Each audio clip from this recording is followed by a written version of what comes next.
Sometimes it can be really hard to refresh your program, keeping that camp exciting and engaging for the young people and also us as leaders.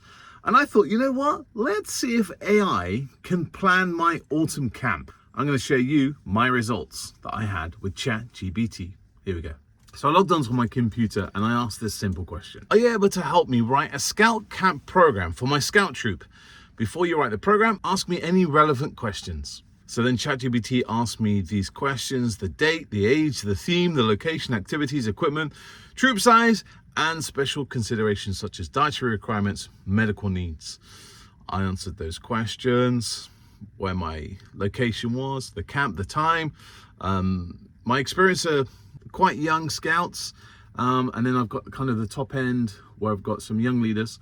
So this is going to be a really back to basics, learning the traditional scouting skills, tent pitching, fire lighting, and emphasizing on cooking.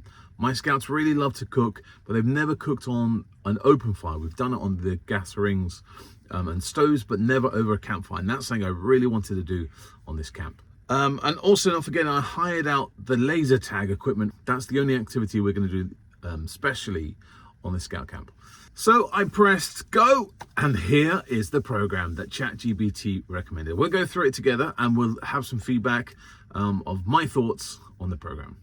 So all in all, it was a really good program. There was nothing too difficult for ChatGPT to do because I didn't have much input. I just gave it the dates. I need to do laser tag and some cooking. There wasn't like, we need to go to this location to do zip line, we need to go to archery. So for ChatGPT, I think it was a really basic, straightforward program. So Friday, arrive at camp at 6 o'clock, arrive at the campsite, welcomed by leaders. Scout troop set up the tents and dining shelters and patrols, introduce basic camp layout, tent pitching, and then 7 o'clock is opening.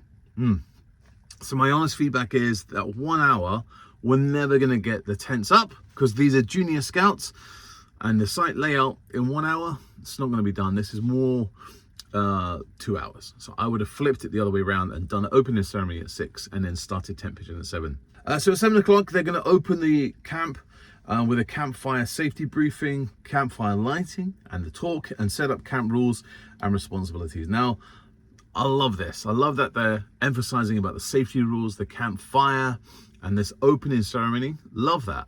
But what I would introduce, instead of just being about the rules and the safety of the campfire, we've got to think about the whole campsite. So are there any no-go areas, kind of wake up time, bedtime, going to the toilet block in twos, not running around the tents, not diving inside of each other's tents. That's your tent, you stay in that tent. So I would have just expanded that, not just campfire, but campsite rules. Otherwise, sounds good. So half an hour later is dinner.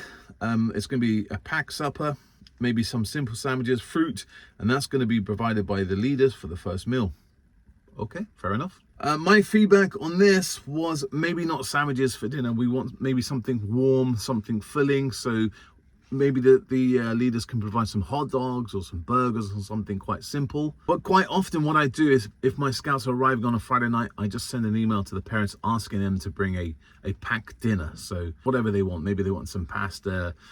We've had scouts very cleverly come in with a flask, and I was like, whoa, what's in a flask? Thinking it's soup and hot dogs. So they've already prepared those hot dogs at home and just keeping them warm in the flask. Loving that idea. In fact, I've taken that for my own time when I go camping myself. So now we're moving on to 8 o'clock. It says fire lighting. Patrols practice building and lighting small fires under supervision for an hour. Well, that's good. I really wanted emphasizing the fire lighting, but there's no mention of collecting wood for that fire. So is it miraculously just turning up? 1 hour in the dark for basic fire lighting. It's getting dark at 8 now here in London, so 8 o'clock may be a bit too dark to start those basic fire lighting skills. We have done it in the scout hall, so hopefully it's up there in their noggin, they remembered, but I would probably do this during the day. And also, we need firewood. So after night, it's got games by the campfire, ice-breaking games to build up troop camaraderie, simple songs, stories around the campfire. I think I might reword the games around the campfire because I don't like any running around the campfire. So if I put that out to my scouts as a program, they would think games running around, and when they come to the campfire, it's a sitting down game. Just need to reword that. I love the icebreaker games, getting to know you, silly games, some skits. But yeah, 9 o'clock, nice time. It's got dark. I think 9 o'clock is a great time for a campfire. Just 1 hour on the first night. Everyone's a bit tired because they've just come back from school. We don't want a late night. Lights out, what does that say, 10 o'clock. I think that, all in all, Friday isn't too bad. We just need to tweak those little things. Let's find out what's happening on Saturday. Right, so Saturday, wake up bright and early, 7:30 for the morning routine. Apparently, the scouts are going to wash up and pack away their sleeping gear. Not sure why they would want to pack away their sleeping gear. We keep the gear out in the tents, just maybe tidy it up. Maybe I would rephrase that, tidy up your tent. And then from that, patrol duties, including setting up breakfast, preparing a fire, all within half an hour of getting up, washing, preparing the fire. Okay, moving on to 8 o'clock. 8 o'clock is cooking on a campfire. Love it. That's what I wanted. Thank you, ChatGPT, for listening to me. Breakfast is going to consist of scrambled eggs. I hate egg. Then we've got some sausages and toast over the fires. Ensure gluten-free options for the scout with dietary restrictions. Right, let's break this down. So we've got 1 hour of cooking on the campfire. It does slightly mention preparing the fire beforehand. We know it's going to take at least a good hour of getting the fire down, enough to cook on those embers. We haven't collected any firewood, so that's another big problem. And all in all, to get the fire going, prepping breakfast, getting the stuff out, eating, cooking, cleaning up in 1 hour? No, we know that's going to be at least hour and a half to 2 hours. So tweak that little timetable. Right, moving on to 9 o'clock. See, this is what I would push that back till 10 o'clock. I don't really want to start those sessions bang on 9 o'clock. Just think, as a leader, you're gonna, oh my god, you're just waking up, you've had your own breakfast. As a leader, you don't want to start a base that early at 9, especially if you're doing knife skills when you've got to be really switched on. So I'll probably push that back till 10 o'clock. And those skills, we've got fire building and fire safety, basic knot tying, and knife safety and whittling. 3 really cool traditional scouting bases. Love that idea. But like I say, I'd push that back till 10 o'clock. Right, moving on till 12 o'clock, we have got Patrol Cooking Challenge. Ooh, love it. Patrol Cooking Challenge. What do we got to do? Patrols are given simple ingredients to cook their lunch on their fires. Focus on teamwork and safety cooking practices. Love that. So it doesn't give them exactly what we're going to cook. Maybe we're doing that kind of ready, steady cook. Do you remember that one with Ainsley Harriott? So you give them 3 or 4 random items. They've got to come up with a lunch, or maybe you've got some random tins, unlabeled tins, edible tins, and they've got to pick those off the shelf. But again, they've only got 1 hour. I don't think that would be enough. Maybe an hour and a half to do all that. Keeping it, remember, it's just a lunch, so you could do the 3-legged lunch. Have you done that? That's great, where they're together and they're tied one arm to the other, so they've got one hand, 2 hands, and then the 3rd hand. That's really fun. We've done that in the hall with just simply making a jam sandwich. So you can make something as simple as that. If you're having sandwiches for lunch, keep it really simple, play that game. The other thing that you could do is that we do is, while the scouts are out doing their activities or whatever, the leaders, young leaders, are already prepping the bread and butter. So if you're having sandwiches, they just come along and get their filling. So you could do a little bit of prep. Doesn't say that in ChatGPT, but it's an idea. Right, moving on to, what's that, 1 o'clock, free time, Scouts' own reflection. Scouts can explore the site or relax. Optional sessions, leaders run some quiet games or nature walks. I think it's really important that in our camping program we have downtime, both for the young people and for us as leaders. It's hard work, as we know, as a leader, to run an effective camp. So we need our own downtime, whether that's to have a brew, coffee, or just a bit of time. Maybe you do want to go on Instagram, flick through for half an hour, whatever. It's really important for leaders to have their own downtime. But remember this, according to Gilwell Safety Team, most accidents happen on Scout Camp during free time, downtime. Out of all the camp, with all those activities that you're doing, free time is one of those times, the most highest likely time that your scout is going to get injured. So yes, it's a free time. You can sit at the back of the field, brew in hand, in your chair, just chatting to the leaders, but just making sure that you're keeping an eyeball out of that field. Maybe you've got some young leaders on that field, don't let them get out of your sight. Just remind them, campsite rules, no going into the woods, round by the pond, because free time is also known as dangerous time. All right, so we've got an hour of free time. The scouts have explored the campsite. They've come back at 2 o'clock for Scoutcraft Challenge. You've got to build a camp gadget. Each patrol builds a camp gadget such as a washing line, utensils holder, using rope and poles. So we've got 2 hours for that challenge. Plenty of time to make some gadgets, loving that traditional scouting skills. My question to you is, what's your favorite camp gadget that you like to build on camp? What is it? Comment below. Hey, we've got to 4 o'clock. This is something I've been looking forward to do. We have got laser tag. Nice. It's just 4 o'clock is just getting dark, okay?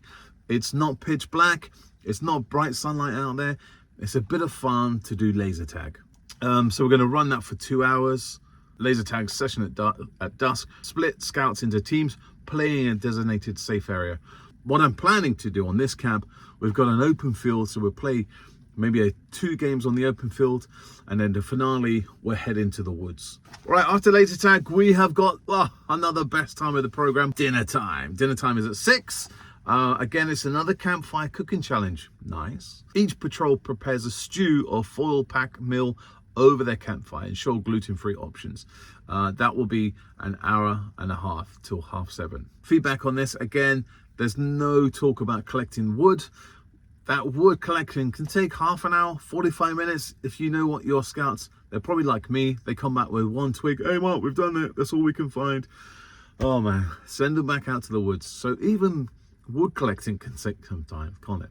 Then we've got to get our fire going. As I say, that's going to be half an hour, 45, maybe an hour to get that fire a big enough portion to be able to cook on it. Those embers, those flames are died down into embers, and we can cook on it, because remember, cooking on a fire, on a flame, could give you dodgy stomach. So we don't want roaring flames. We want our meat cooked, not raw. But an hour and a half to get it going. It's tight, depending what they're doing. It's doable. You got half a team prepping the food, maybe the other team getting the fire going. It's, yeah, I would probably maybe start at 6, half an hour of wood collecting, getting the fire going, start cooking whenever you want, and get dinner ready for more 8 would be my opinion. Moving on, they've got campfire down for 7:30. Who loves a good campfire? We're going to be doing some songs, some skits, some scouting stories led by patrols, s'mores, or marshmallow roasting. So the campfire is going to run for an hour and a half till 9 o'clock. Yep. As I say, my change to that would be start the campfire at 8, giving that bit of time for for the cooking down to the campfire. And yeah, campfire. Who loves a campfire song? Right, 9 o'clock, we have got reflection and a nighttime hike. Short hike around the campsite to observe nocturnal wildlife, foxes, badgers. And then quiet reflection on the day's activities. I love doing this. I often do this around the campfire, just asking the scouts, what did they enjoy about the day? Maybe they learned something new. We've done some knots, we've done some firelighting, we've done some whittling earlier on. Did you learn anything from that? The pioneering, the cooking, just getting a bit of feedback, just so we can make some notes for the next camp, what they enjoyed, what they didn't enjoy, what they maybe wanted to do a bit more. Maybe they thought your activities were rushed. So getting a bit of reflection from the scouts is always good for the next program, for the next camp. Just chuckling because they've got bed at 10 o'clock. We're on night 2. Everyone is buzzing. Everyone's relaxing. Everyone's really enjoying scout camp. Okay, some scouts might want to go to bed at 10. I give them that option of you can go to bed, but once you're in your tent, that's it. You can't keep coming in and out, in and out. Day 2, I have a little bit of flexibility. Maybe staying up till maybe 11. Just because it's on scout camp. Who goes to bed at 10 at scout camp, eh? Right, that's Saturday. Let's dive into Sunday. Right, Sunday, we're wakey. 7:30, scouts got to pack away their sleeping gear, prepare for breakfast.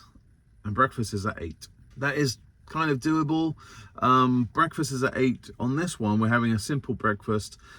Cereal, fruit, or hot chocolates. Okay, so there's no cooking on this breakfast. Question to you guys is, do you think you should have a warm cooked breakfast for those scouts?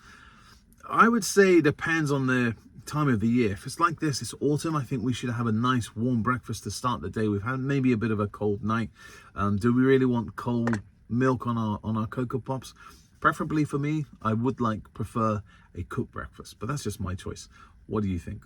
We've got an hour for breakfast, so if you are keeping it as simple as that, breakfast is cereals, maybe hot chocolate or a cup of tea or something, an hour is max.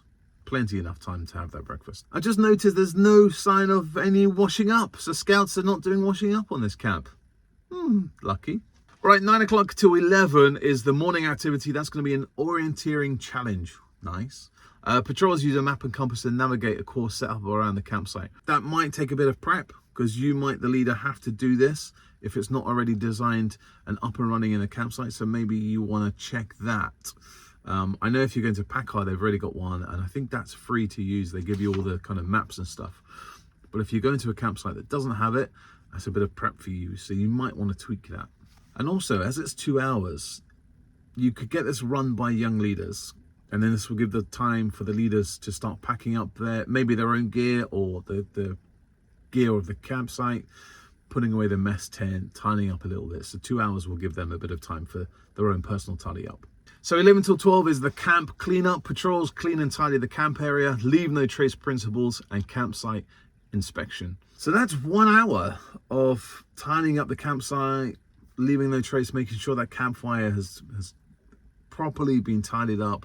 There's no signs that we have been there. So I love that ChatGPT is emphasizing about leave no trace. Loving that. If you don't know much about it, have a Google, because I think as scouts, we should be following that.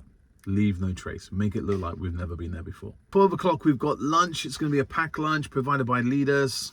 When is the lunch being prepared? It doesn't say that. And it's only half an hour for lunch. So I'm assuming that this is a really quick sandwiches. What have we got? Sandwiches, crisp, bit of fruit, because it's only a half an hour. And then we go home. So half an hour later, we're closing the camp at 12:30. We've got some reflections on the camp, badge presentations for participants, and skills learnt. And then 2 o'clock is pick up and departure. So reading this, you would say that closing ceremony is an hour and a half. That's a long time. I'm thinking maybe 15, 20 minutes max. Well done, guys. Hope you enjoyed the camp. Any feedback, lost property, handing out those badges. Maybe you do some certificates. Maybe you've invested some people, that kind of thing. I don't know. But an hour and a half seems to me a long time. There's no mention of downtime. So sometimes while we're waiting for some parents, the scouts will kick a ball on the field or whatever. So my feedback on this one, we haven't tried camp.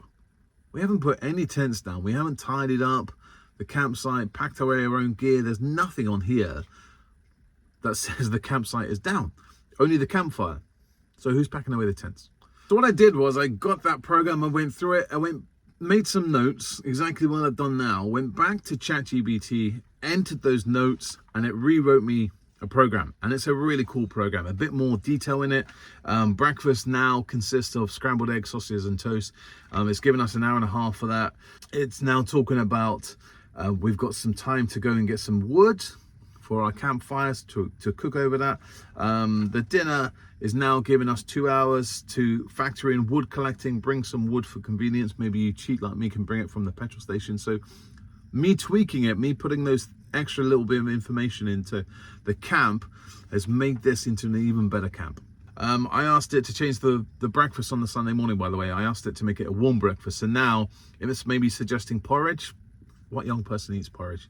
A hot cereal, and alongside some fruit and drink to give the scouts energy for the day. A cooked breakfast may be more appreciated than one in the cooler weather. So that's right, yeah.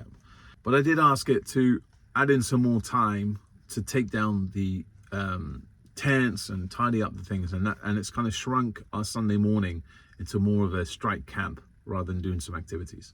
So all in all, I think ChatGPT did a really good program. You know, maybe if we're putting some more information into it, it gets you more of a detailed camp. So mine was really basic. I didn't tell it much. The more information I fed it, the more detailed my camp changed. So would I use ChatGPT in the future for another camp? No, probably not. I know how to run my camps. I've been doing them for 15 years. I've got those kind of ideas. I get the feedback from the scouts. What activities do they want? But if you're starting from scratch and you have no idea, ChatGPT is going to help you. So there you go, Scout Leaders. I hope you enjoyed my vlog today on using ChatGPT to run and plan a Scout program. Did I learn something? Not really. Did I get some new ideas? No. But would I use it in the future? Maybe. My question to you, Scout Leaders, is would you trust ChatGPT to write you a Scout camp? Maybe you've used it. Comment below. I'd love to know. And if you want to see some more uses of AI, I've got a vlog here I did when it helped me do some program planning.